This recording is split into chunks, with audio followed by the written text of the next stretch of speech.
Coming to you live from downtown Detroit, this is Benzinga's PreMarket Prep with your host, Joel Elconin. This is a volatile puppy here, isn't it? And Dennis Dick. I'm bidding a penny. I will buy the stock for a penny. With everything you need to start your trading day.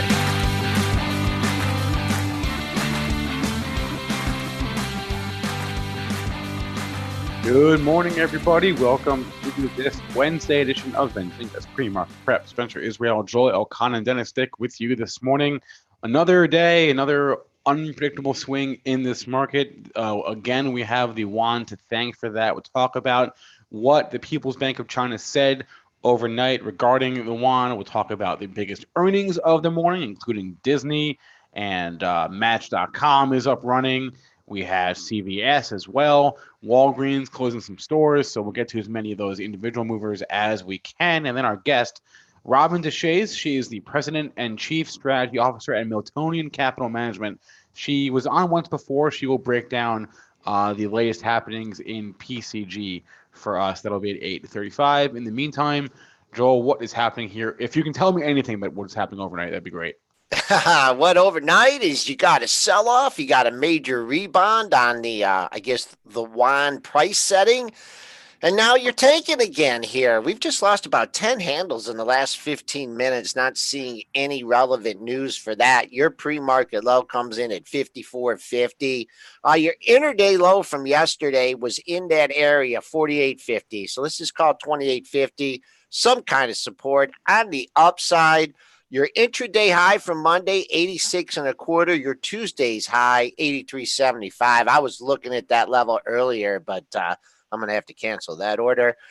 Crude down 44 cents. Can't catch a bid here. Not quite on the low of the move yet, though. The low of the move in crude. There's a couple lows of the move, but the main one in June comes in at 50.98. Gold, 6-year high, up $24.10 at 15.0830. Just as Mr. Chris Temple was talking about the rally in gold yesterday, here you are over 1,500. Silver knocking on the door of $17, up 53.5 cents. And that's because your TLT, who Chris talked about yesterday, up $1.97 as well. Triple D, do you need to take a break here? Because we are completely following. You think, okay, we got some stabilization. I'll be able to do the show here. And we just keep falling here. Like we are literally just falling really hard here. I don't know. Was something said here, like Joel said, in the last 10 minutes? Because we have lost 15 handles here in the last 15 minutes. So I was stable. You're thinking, okay, you're coming in. We rallied all the overnight losses back. It's going to be like Groundhog Day around here. And now all of a sudden, all that is off the table. And we are getting back all of the losses from last night. We're now trading down 12 handles.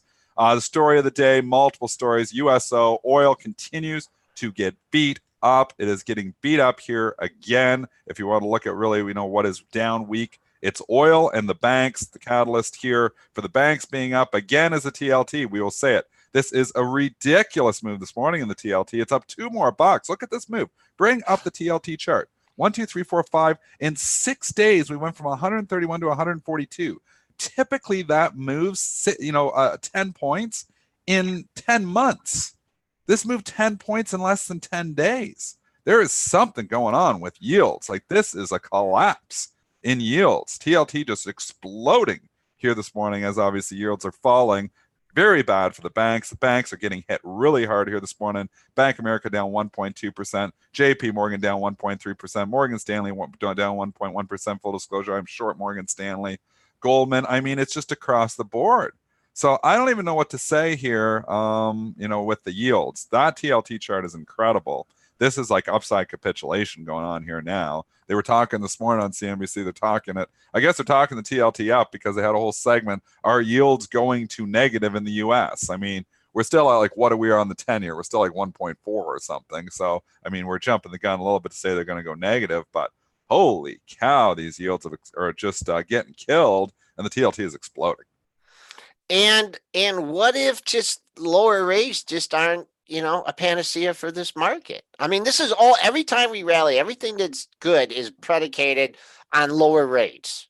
What if lower rates don't make a bit of difference here?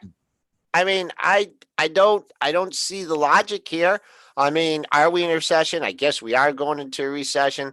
A lot of things here.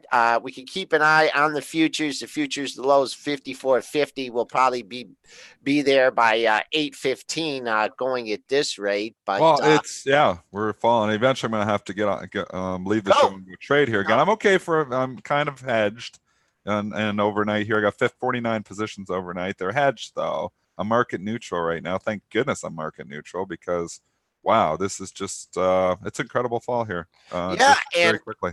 Yeah, I just need to cancel a few orders here. Yeah, we're gonna cancel all. Cancel anything. There's a cancel all button. That's what you gotta do when you fall 15 handles. You start hitting that cancel all button again.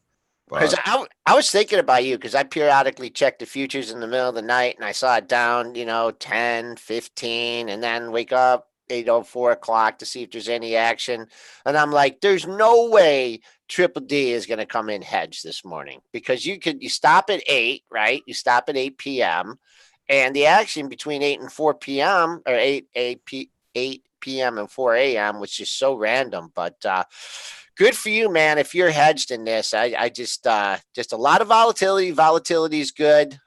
Gold continues to soar here, but let's have a semblance of normality here and have some earnings. Let's talk some earnings stocks. Not many ratings. I think the analysts are, calling in. How if you're an analyst right now, how are you making a market call? Like you can make a call on an individual stock, and the market's going to totally screw up your call. I mean, this is a headline-driven market. Anybody who says they can call this market, day to day, calling this market out more than 5 minutes is nearly impossible. You don't know what the next headline is. FedEx is ending its ground delivery contract with Bloomberg. That was a minute ago. Okay, I don't think that's the market move. No, I don't think so either. It's definitely there's headlines all over the place. Obviously, just watch the Trump Twitter account because that's your biggest headline. I don't see anything from him. No. So, okay, Disney, House of Mouse. That was a horrible quarter. I own Disney. Like I said, it's a fairly sizable in my long-term portfolio. I'm hoping it gets down to 130. I'm going to buy the rest of it, and then it'll be the biggest position in my long-term portfolio because I still like Disney here. This was kind of that quarter where they throw, and obviously they're going for growth. They're not doing any buybacks or anything like that. They are totally moving into, and they are in full investment mode here right now. Anyway, Spencer, give us the details. Right, and before I do that, though, I just want to mention it is also the yuan was the reason for the move overnight.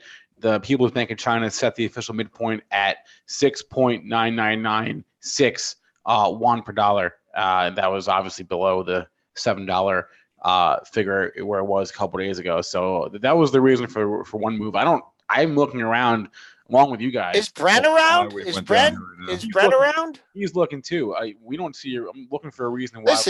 Why we've sold off the past couple. I got to cancel all the orders. And I don't. Yeah. You can't have orders out there. I mean, you can't just be sitting out there get picked off by high frequency traders. I mean, I saw the headline about the Bank of New Zealand. We're just falling. Like I saw the headline about the Bank of New Zealand lowering rates by half a point. I didn't, and that was more than the estimate there. But I thought lower rates are good for the market. Please help me out here. All my economics. I know you throw them out the window because they used to say when I was in school, we used to teach that lower rates were good for the banks. Do you remember that?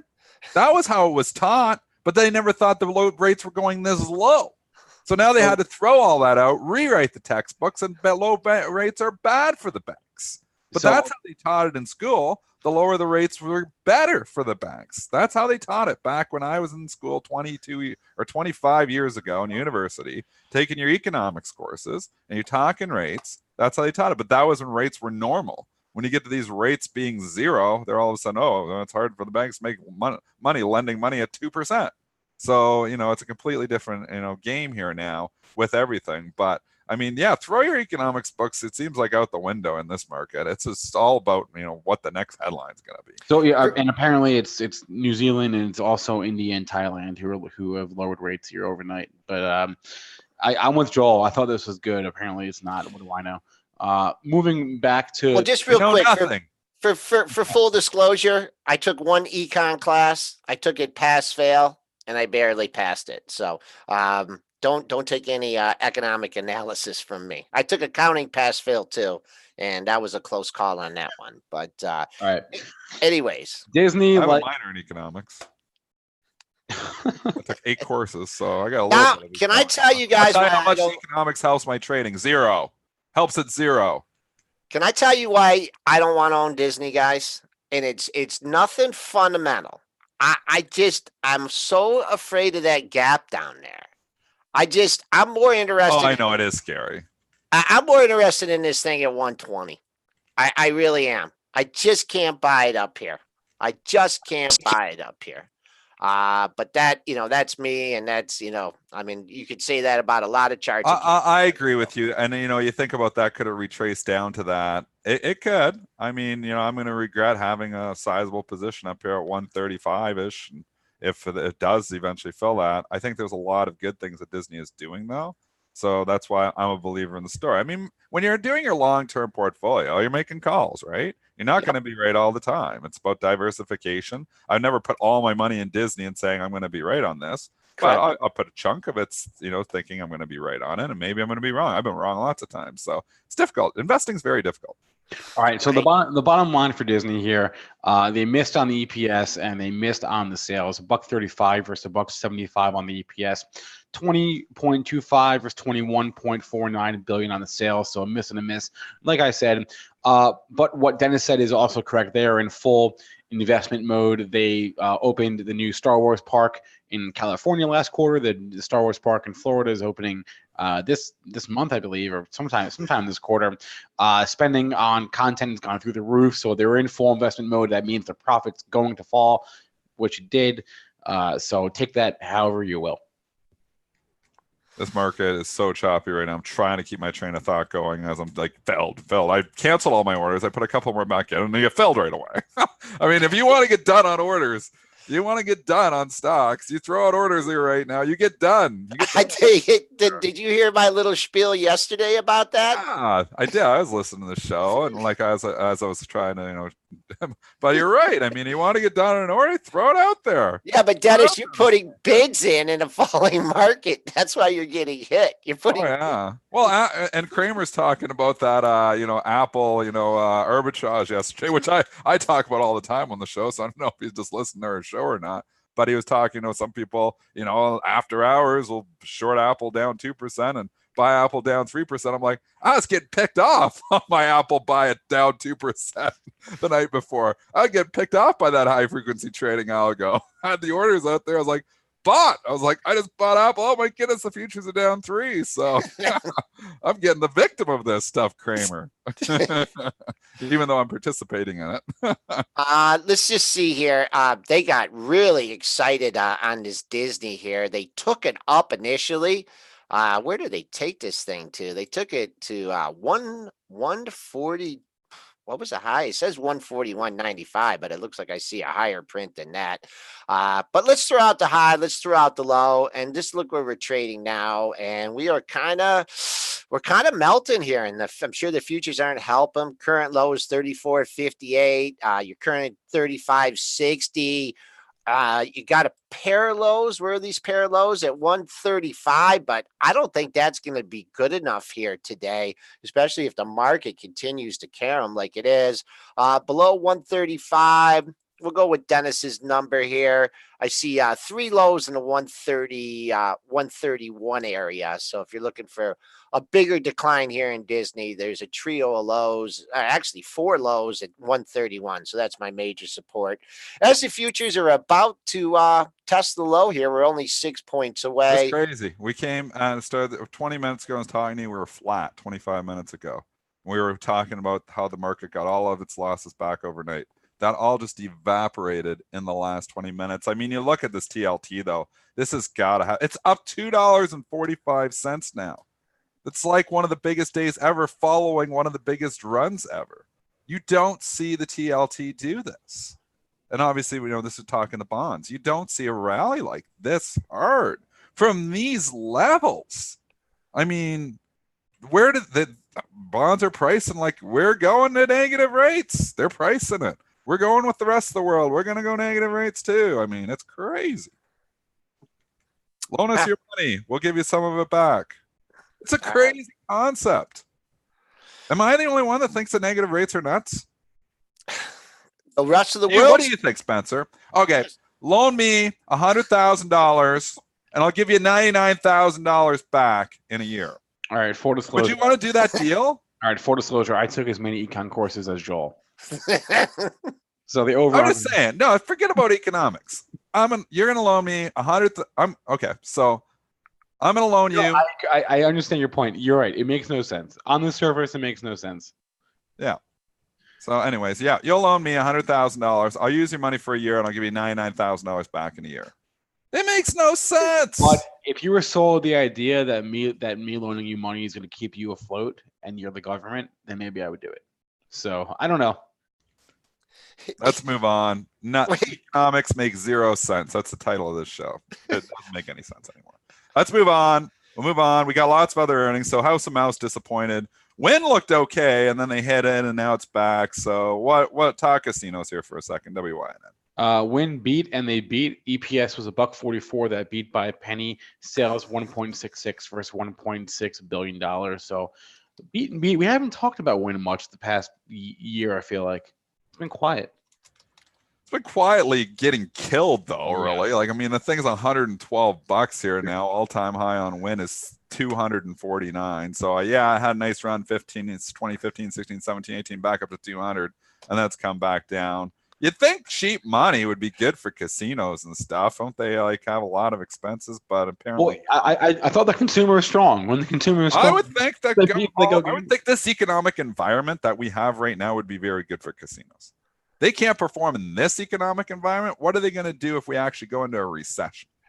Maybe people gamble more in a recession because they just trying to, get their life back by gambling. I don't know. But it seems like this would be a pretty good economic environment for the casinos to perform. Lower rates, is what we've had here, at least recently. They don't care. It's going straight down. It's trading here flat, but it was trading up last night and gave it all back. It's hard to invest in the casinos. They've just been underperformers for a long time. Dogs. Real quick for stock hands here, he said he went short Shack at the close yesterday, but having trouble getting orders fulfilled. Then just wait for you. If you're short, and you just wait for an offer at your price that you want, because if you put a bid out there, I mean, they're just going to step ahead of it. Yeah, they do. Yeah, there you go. I use discretionary orders, and say this again. I put discretion on everything. So if I want to buy a stock at 58, I put the order at 57 with $1 of discretion. Then if it comes down and offers 58, I'm going to get filled. If it offers 57.80, I'm going to get 57.80. I'm going to get what that offer comes down to. But when you throw your bid out there at 58, every high frequency trader is leaning on that for protection. Why give them that protection? I talked about this when we were in New York. You're just offering, it's a insurance to the market, really. They're going to, because they can hit your bid faster than you can cancel it. So I sit out, and even when I was talking, with Brad Katsuyama at from IEX a few years ago, he was like, back when he was trading, he was using discretion on everything too, for the same reason. Love the discretionary order. If your broker doesn't offer discretionary order, then talk to him and say, get discretionary orders, because they help a lot. It does. Just one thing about if, $100,000 and I'll give you 99 back. Well, if you had 100,000 in the market, maybe in a year, you're only going to get 90 back. If the market going straight up, let's really put it in perspective here, Joel. This market has been hot. This has been the only place to be. Bring up the 10-year chart of the SPY. It's straight up. It's been an ugly 3 or 4 days. This bull market is completely still intact. So it's hard to just go on and get full bearish here that this is the start of something serious, because really lower rates should be good for stocks. Back to our economics course again. So is it good for the banks? They tell us no now. They used to tell us yes, but they tell us no. And I get why. It's hard to loan money of 1%. And it's going to be really hard when they go negative. And anyways, it's a completely different story. We won't get into economics stuff here again at 8:19 in the morning. But this market is chopping around because there's a lot of variables. There's a lot of balls in the air. You got the random Trump tweets that are going to be coming. You got random talk from China. You got the yuan stuff. You got the TLT exploding, and you got oil. Looks like it's going to zero. Well, the oil thing. So much. The oil thing. We haven't talked oil. Oil is down again. The oil thing is also China. Again, man, they have to be. They must be. If I was China, I would be So pleased with myself right now. Halliburton goes down every day. HAL goes down if oil goes up. It goes down if oil goes down. I don't know what is going on there, but it's down every day, it seems like. Even those days that we were up on the USO, a couple days there, Halliburton still somehow made a red candle. So there is just problem. I mean, this has been a value trap for a long time. Yes, it has a 3.65% dividend, but these oil stocks are ugly. Even ExxonMobil, Chevron's the only one that's really held up. ExxonMobil is $70 here now too. I mean, these oil stocks just a disaster.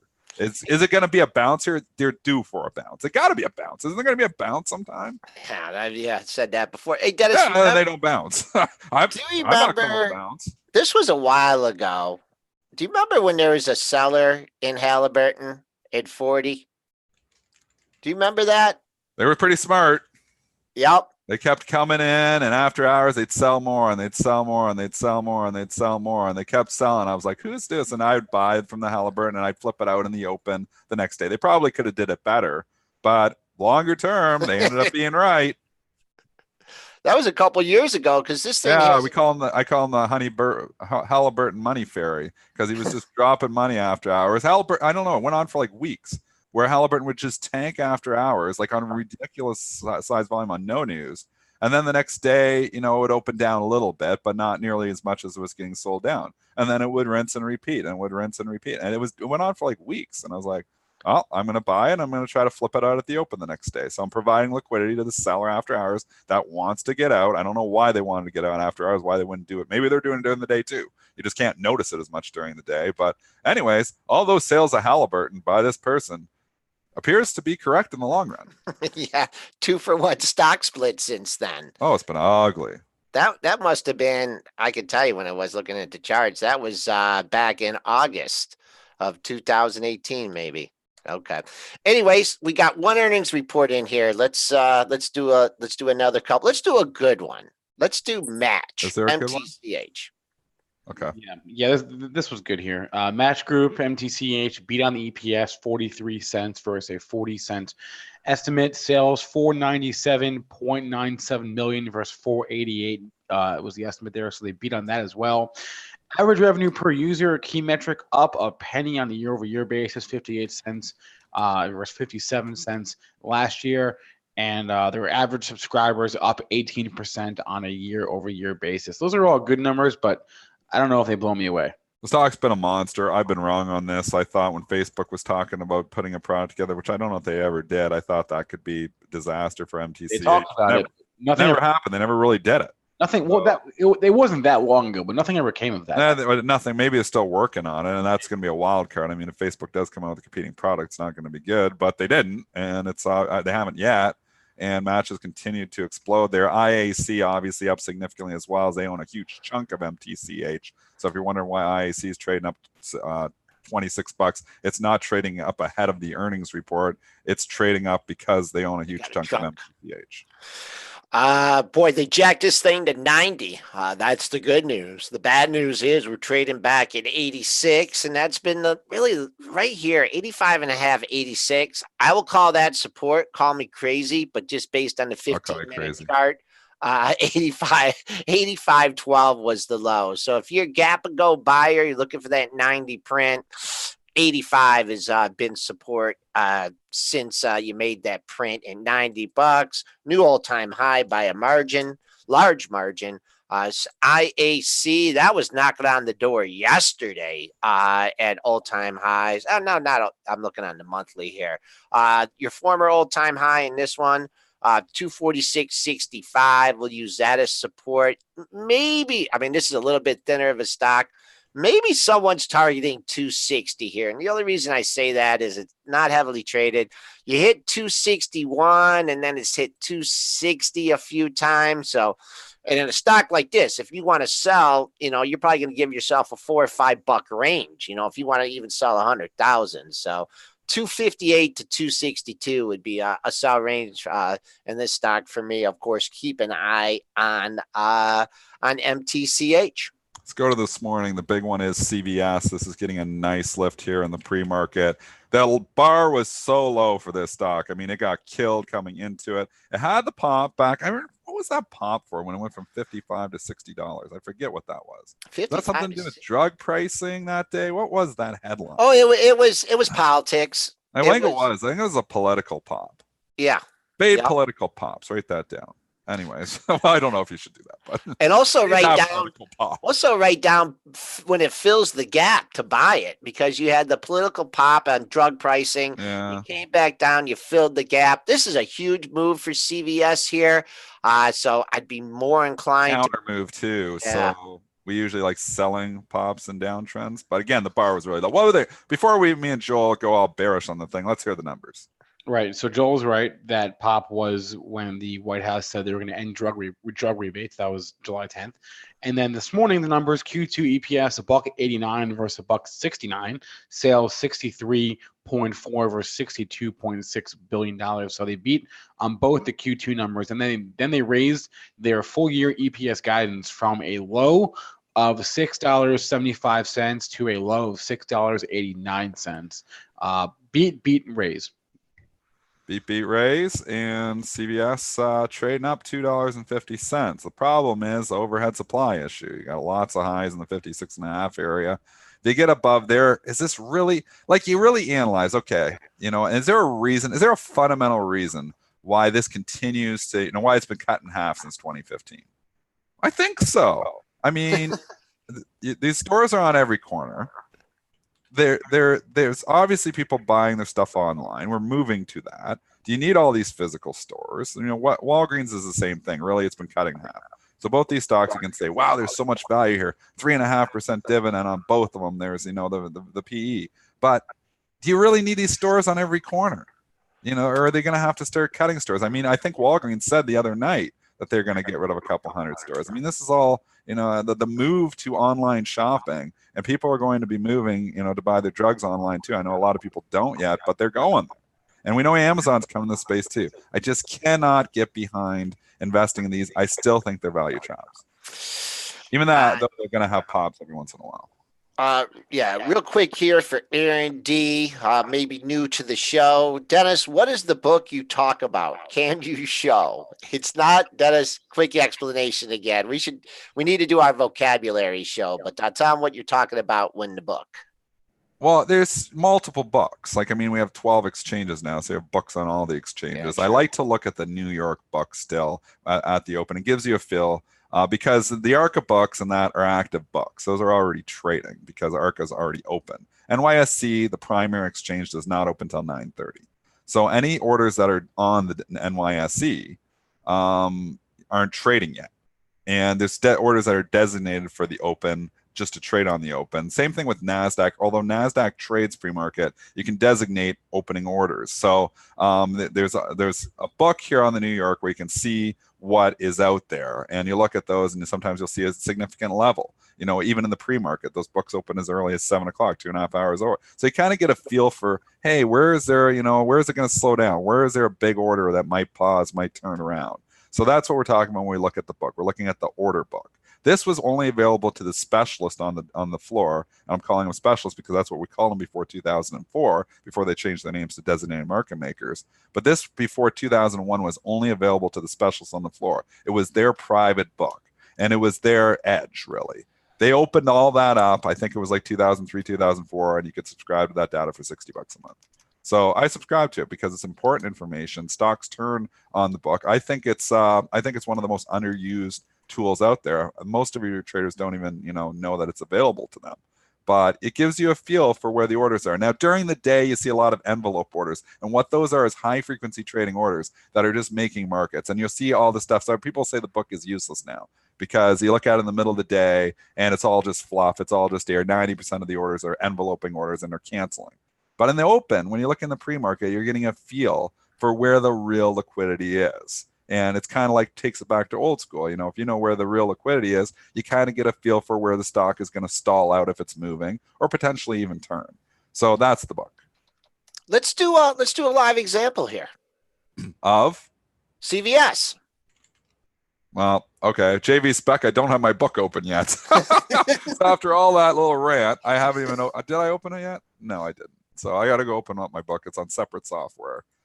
because, well, for other reasons that my one provider. Well, Dennis is not pulling up his open book here. Well, the other reason we look at it is if there's sizable orders in the book, and I can even talk about this before Dennis has it open, right? The stock closed, in the 54 handle, right? So yesterday there were people that wanted to sell at 54 and a half, 55, 55 and a half, 56. So if they keep those orders in there, there has to be enough stock traded in the pre-market to be able to take out those sellers here. The reason behind that, that's my own reasoning. This isn't like, the reason behind that is because it's day traders trading the pre-market for the most part. So if you've got a 100,000 share order, it's only done 50,000 worth of volume going into that. You'd be pretty confident that the trading volume, the day traders from the pre-market, even if you assume that it's all day traders, and it's not all day traders, but if you assume all 50,000 shares are day traders, they're not enough to take out a 100,000 share print. You need a real buyer. If it does 300,000, well, if you assume like 150,000 of those are day traders, well, there's enough volume there that it could take out that pre-market. So that's confusing concept, but maybe I didn't explain it that great. But we're looking, at volume, and we're looking at what the potential is to take it out. If a stock's trading like 5 million shares in the pre-market, and there's a 100,000 share order on the book, it's nothing. If a stock's traded 50,000 shares in the pre-market and there's a 100,000 share order on the book, well, that's double the pre-market volume. That's significant. So it's all relative. So you want to look at CVS? I got the book open now. I guess there's not much in there. Well, we're going to go look. Did JV Spec say it's not? JV Spec's watching the book all the time. Come on. Okay. My system I'm flustered here because I've got so much movement in the market too. Okay. CVS. Yeah, you get up to 57 and starts sticking up. So 56.81, there's 16,000. 56.83, there's 15,000. 57, there's 35,000. But it's already traded 285,000. So we're just saying that it can chew through that size fairly easily because the volume is so high. It's so actively traded right now that 30,000 shares really isn't that much relative to the volume that is trading. Make sense? Makes sense to me. Also from Mr. Maps, he says, I often see huge orders on big stocks around 4:45 p.m., typically around the closing print. What is that? Do you see huge orders, PM? huge prints? Maybe he's in a different time zone. 3:45 p.m.? I think he said 4:45. They might be just some crosses after the close, right? No, I don't know if he's talking. He said typically near the close. Where is that? Where can I read that? Mr. Maps is in the pre-market chat. We got multiple chats. Yeah. Oh, I see it. I often see who ordered on big stocks 4:45, typically around the close. It says typically around the closing. Okay, so if they're happening after hours, yeah.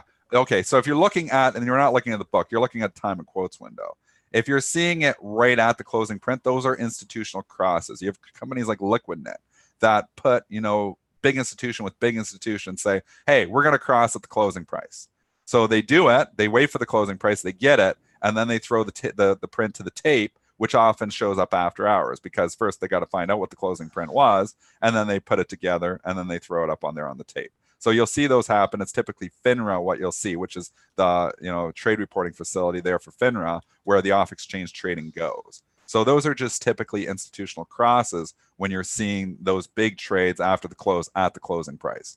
So not going to affect what's happening after hours, though that's trades just being crossed at the closing price. I had a buddy from BlackRock, and he says, and I don't know if it's true or not, he's not with them anymore, but he says they do everything on the close. And he says a lot of institutions are doing everything on the close now because they know the other institutions are going to be there.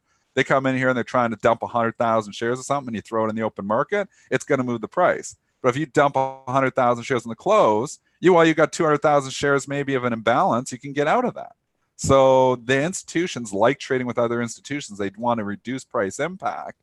So that's why there's so much institutional action on the close, and that's what you're seeing with those FINRA after hours trades. And that's just institutional crosses. Don't ETFs and mutual funds have to do the rebalancing on the close anyway? When that too, you have all those factors as well.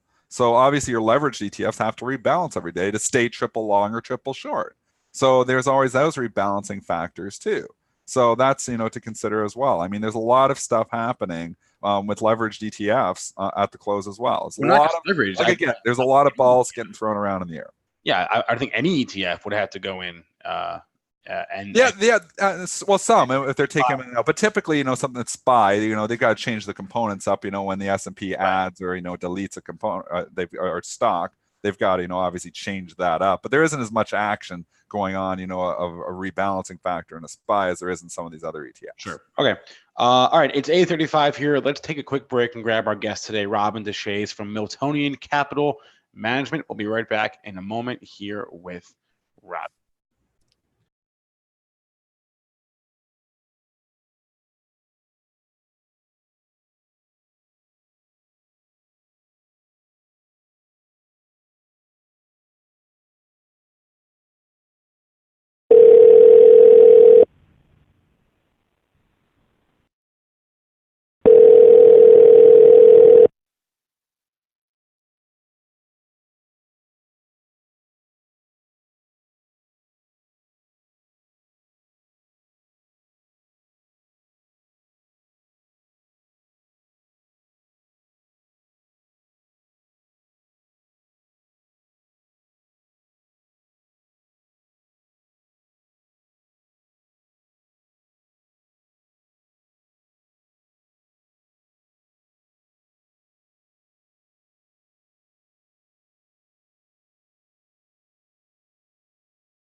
All right, welcome back, everyone. PreMarket Prep, Spencer Israel, Joel Elconin, Dennis Dick, joined now by our guest today. As I mentioned, Robin Deshayes. She is the president and CSO, Chief Strategy Officer at Miltonian Capital Management. Robin, good morning. Morning, guys. How's it going so far? Or I guess how's your So far, how's your it's week going? 5:30 in the morning out there, Spencer. You're right. It's pretty early, but I'm good. I had some tea, so Good. Well, we're glad you could be with us at 5, whatever ungodly hour it is, out in California, 5:37, I guess.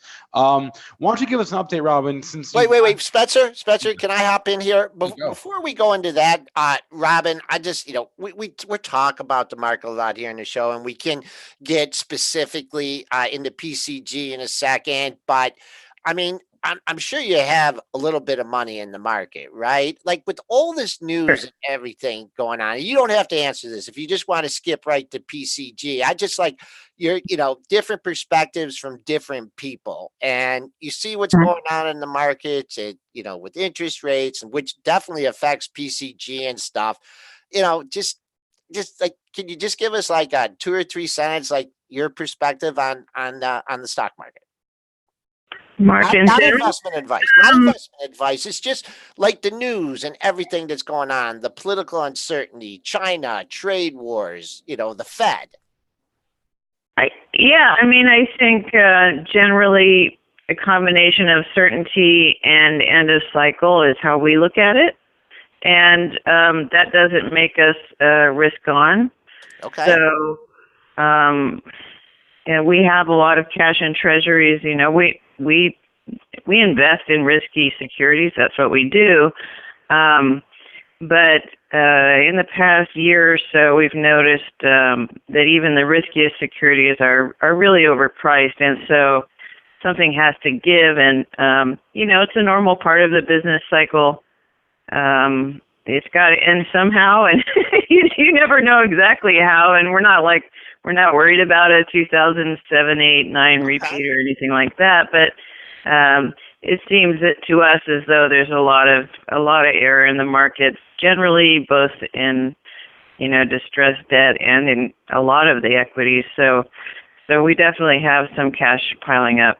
I sure hope you guys have it in the TLT. That's been absolutely just on a rip and roar lately. Duration has been the big success play for people who are in the rates market for sure. I have a number of friends very happy about their long duration portfolios. So it's definitely been a great cushion in a portfolio. Okay. All right. I know that's a little bit off subject here, but you do invest in distressed debt. You are looking at interest rates, right? Because lower interest rates make these deals, add some a little bit of value to them. So that's great. I just wanted to check in on that with you. So let's check in on PCG. And it's so funny. I was thinking about you. I was looking at the stock, and I'm like, you know what? No one's talking about PCG at all. I'm going to give Robin a call. I'm going to get her on the show. I schedule you. And then the next week, Barron's, it's on the cover. It's on the cover of Barron's here. And the last time we had you on, I think the stock was, just hanging out in the 20 handle, maybe 21, 22. It's had a little bit of a haircut since then. Seems to be finding some support at the $18 area. Let's just talk about the significant events that have happened since we spoke last, and if it's changed your outlook on it. One thing, you had that Wall Street Journal article going back, I believe, in August that talked about, that they knew they needed to do some upgrades. They strongly disagreed with the Wall Street Journal suggestion. They knew a specific maintenance needs, which caused the November Camp Fire. That was back on July 31st, and that's put a little bit of a crimp in the stock since then. And any comments on that? There's a lot of stuff. Good. That's a good overview. I would say since we last talked, some things have become more clear. So we're definitely making progress in this story. And of course it has its detractors and it has its supporters, the equity. And it's trading, it has a level of about 18 that it seems to like to sit at. I would say that my view remains the same, although we have more information. So, yes, it's pretty generally accepted that PG&E didn't maintain the lines that caused the Camp Fire. And I just saw a piece that said they missed that tower in an inspection. So, they are still looking at full liability because of California law at the time for that fire, and because it's most likely they didn't behave like a prudent manager, which would be a standard that the California Public Utilities Commission would look at. So in terms of past fires, PG&E is completely on the hook for past fires, and that means fires before 2019.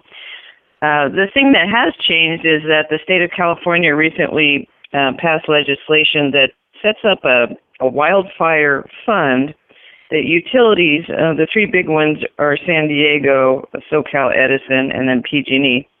And this fund is for them to be able to tap into sort of as an excess liability coverage for wildfires that took place after January 1st, 2019.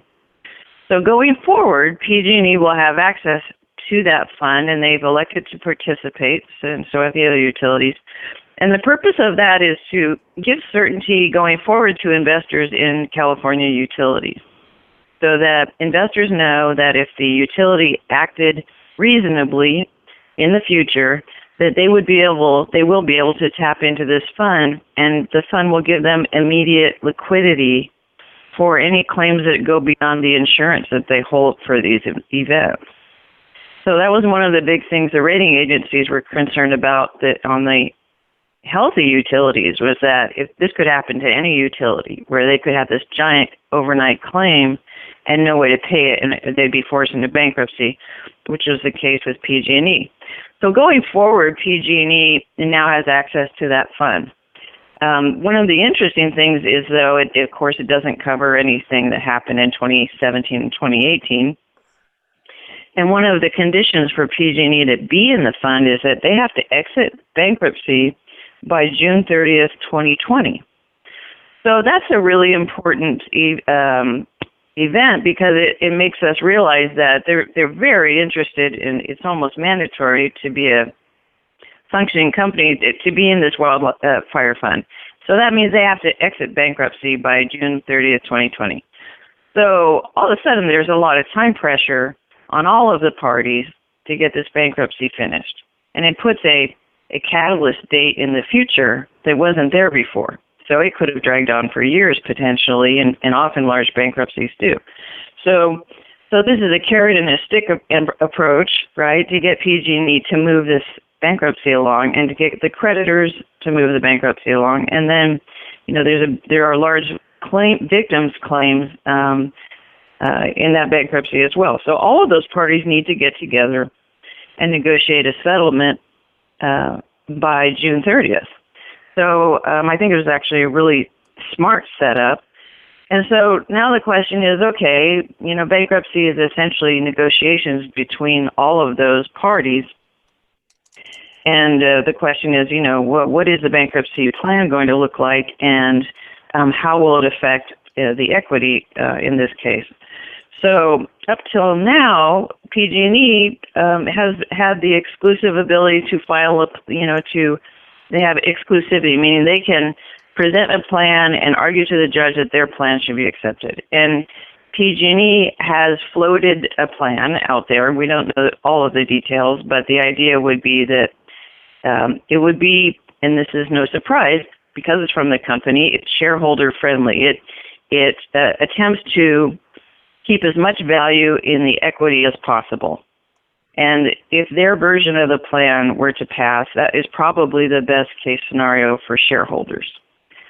The issue is that the creditors, including insurance companies, and then also the unsecured creditors, and then the secured creditors, all have their own separate plans that they want to present to the judge. So, and this is pretty typical, where they all have their version of what should happen to the assets and how this deal should be struck. If the creditors' versions of the plans, or something more like the creditor versions, are accepted by the judge, that would be negative for the equity. Because what the creditors are suggesting, the main point of the creditors' plans, is that they would exchange their debt for equity. So in that way, they're contributing value to PG&E by extinguishing debt in exchange to receive equity. And that would really dilute the existing common shareholders. So, Robin, where are we exactly in that bankruptcy process if we have, 11 months to go? Yeah, so where we are right now is a pretty critical period, because PG&E is supposed to present its plan, and the creditors are asking the judge to terminate exclusivity.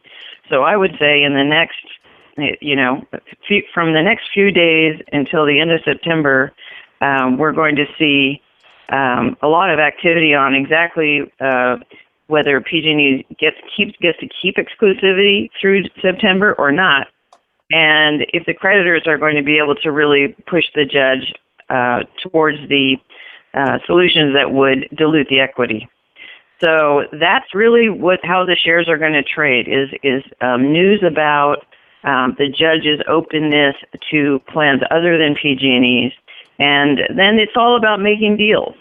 So my guess is the eventual solution will look like a combination of things.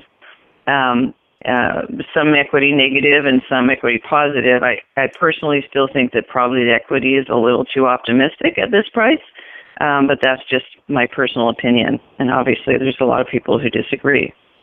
So we're coming into a critical period. Sometimes what happens in these cases is that they ask the judge, for continuances while they can continue negotiating. State of California is involved, so a lot of people are scrambling here. Because we have this deadline. I do think it will force PG&E to pay wildfire victims more than they might have had they been able to drag this out.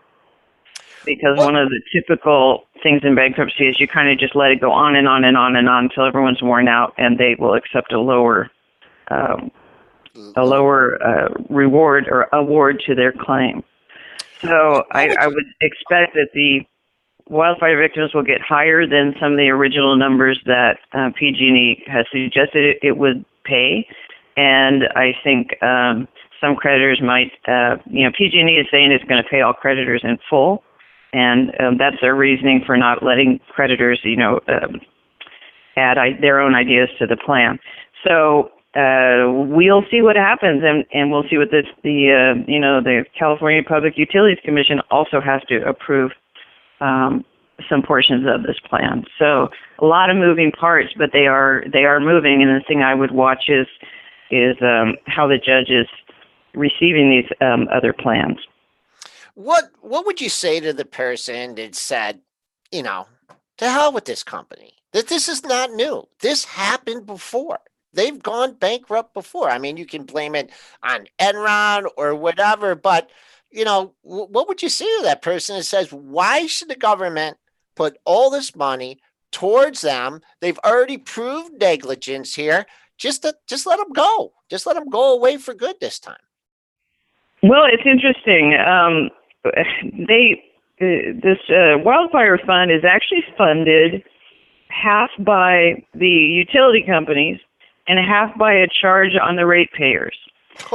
So the original cash that's going into this fund is coming from the state of California, but they will be repaid through this combination. So more than $10 billion is coming from the utilities, and about $5 billion of that will be pledged by PG&E, and then $10 billion will come from 10 years worth of charges. These are consumer charges. Now, it doesn't actually raise the consumer bills because the consumers had already had a surcharge on their bills from the early 2000s crisis. And so that was set to expire next year, and instead they're going to keep that charge and they're going to apply it towards this wildfire fund. So the government is not paying into anything in the long run. In short term, they're going to fund this so the capital is available, but in the long run, it will be paid for by the utilities and by ratepayers. And it sunsets in 10 years, this fund. My guess is we'll need it to have it around probably forever, but the way the legislation is currently, that's how it looks. So the government is really avoiding bailing out PG&E for the reasons you're talking about, Joel. It would not be popular. It would not go over well. And so this is the compromise that was reached, and I think it's actually a pretty good plan. It's a difficult matter, and it doesn't solve all of the problems, but it does not really bail out PG&E. All right, Robin, we'll have to get you back sometime before this deadline comes. But Robin Deshayes is the president and chief strategy officer at Miltonian Capital Management. Robin, thanks for the time today and insights. My pleasure. Thanks, you guys. All right. Thank you. Well, Mr. Israel, 47 and a quarter. Man, I have to say, this is probably like the biggest sell-off I've seen during the pre-market show ever. But we did get down to, we took out the intraday low from yesterday, 48.50. We did get to 47 and a quarter. So we've kind of eclipsed the intraday range from yesterday. So I think the best hope for investors here is that we can just rally anything and not take out that pre-market low. Below the pre-market low, if you're basing your technical analysis on the 24-hour market, which I do, the next daily low comes in at 2777.75. That was your low from yesterday. That's about 70 handles away. I do not see that coming today, but then again, you never know. Below that, your June 3rd low was 27.37 and a quarter. So there's some big open areas in here, but let's hope we can hold in right here at the intraday low from yesterday, get a little bit of a rebound. Spencer, we were talking about a lot of different things and earnings and non-earnings and stuff. So Triple D, are you coming back in? If not, it keeps falling. The market just keeps falling here. So, I mean, we were skeptical about yesterday's rally. It continued to hold up, which I was very surprised it held up all day. Obviously, it's giving it back here now. I mean, play yesterday's low, right? So yesterday's intraday low was 284.28 on the SPY. Can we bounce there? That's going to be, we're only 60 cents away from there. So I would say that is the first line in the sand for me. Does it bounce there? But again, it's just, well, what's the next headline going to be?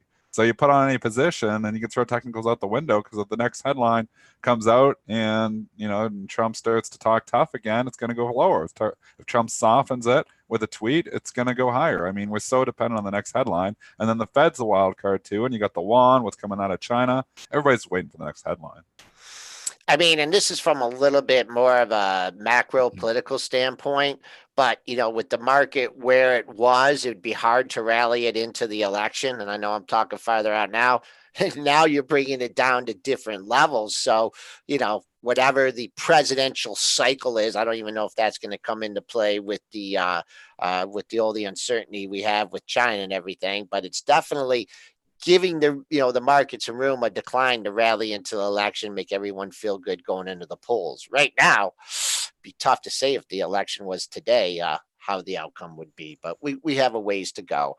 Spencer, is there any other earnings reports here that you want to cover? Yeah, there was one actually. Weight Watchers. We didn't discuss that, right? Weight I Watchers. want to cover Weight Watchers because it did so good this morning. It was a good quarter.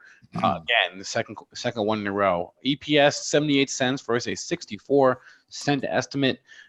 Sales actually missed 369 versus 376 million dollars, but they raised their guidance. They raised the full year EPS guidance by 20 cents from $1.35 to $1.55 on the low end of the range. And WW is hot.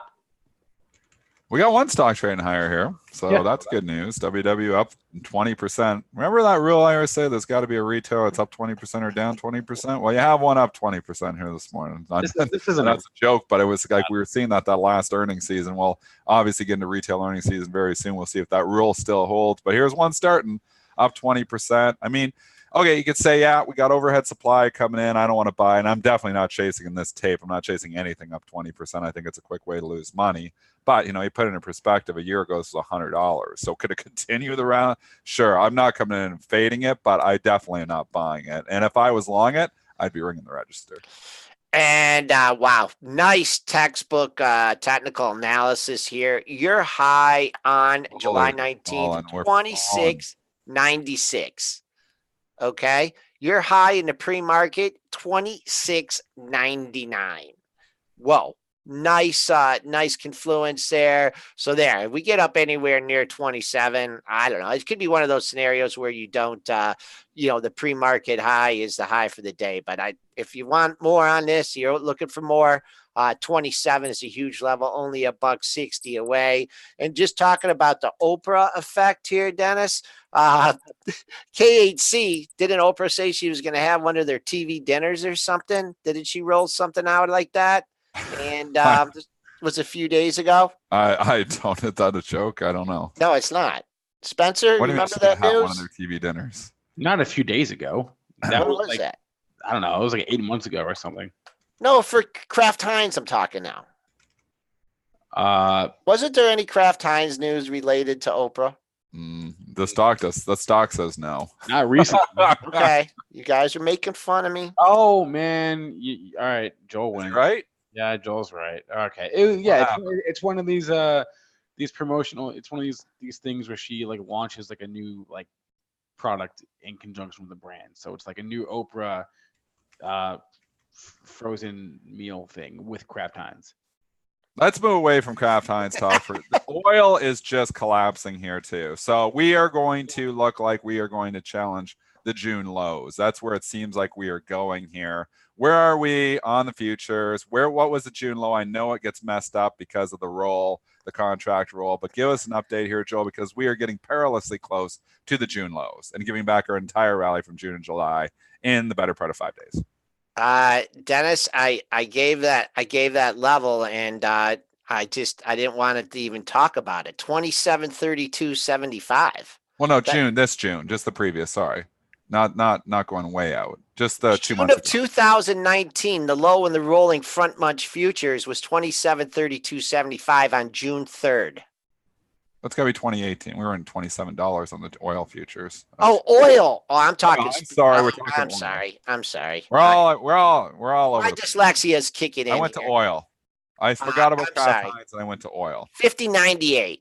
What's the lower? Where are we at right now? 52.30. All right, so you're $2 away. We're going to challenge the 50.98. Can we get there? What are we going to do at $50? Call $50. Are we going to bounce there first time? I think you could bounce there one. Like I say, you throw a basketball against the floor, I usually bounce for a bit before it starts to eventually, settle down on the floor and then eventually break the floor if the floor is too light. But the oil, that's the story today. It's going to be the same story. Banks and oil getting rocked. That's your catalyst. Obviously, there's going to be other headlines coming, but it's ugly. I'm starting to look, just as much as I was looking earlier when I started at 7 o'clock this morning, I was like, I don't see anything really down very much. Now everything is down very much. There is some stories. I mean, yeah, you can say the TLT is up significantly, so that should help utilities, but they have not been participating. I'd be careful buying anything because the stock is a stock right now. And even despite the TLT having a great day, and XLU was good yesterday, I know there's some people paying up for utility stocks here right now. I don't think I'd be paying up much for them right now. I know, and I'd rather wait for a pullback to buy than buying them up here, because the market's down so much that I wouldn't even be surprised if utility stocks don't rally much in this tape. Yeah, first it was tit for tat tariffs, and it was the yuan, and now they're concerned that China is going to void imports of U.S. crude. So I guess we'll find out what the next headline will be. But that'll be it for today's show. Thanks to everyone who joined us in either of our chat rooms on YouTube and premarket.benzinga.com. Catch our podcast, iTunes, SoundCloud, Stitcher, Spotify, or rewatch us on youtube.com/Benzinga TV. Thanks to our guest, Robin Deshayes. Please remember, all the information from our show meant for informational purposes only, not for investing or trading advice. Questions, comments, concerns, email us, premarket@benzinga.com. We do respond to emails, I swear. That's it for us. Everyone have a good morning. We'll see you on Thursday.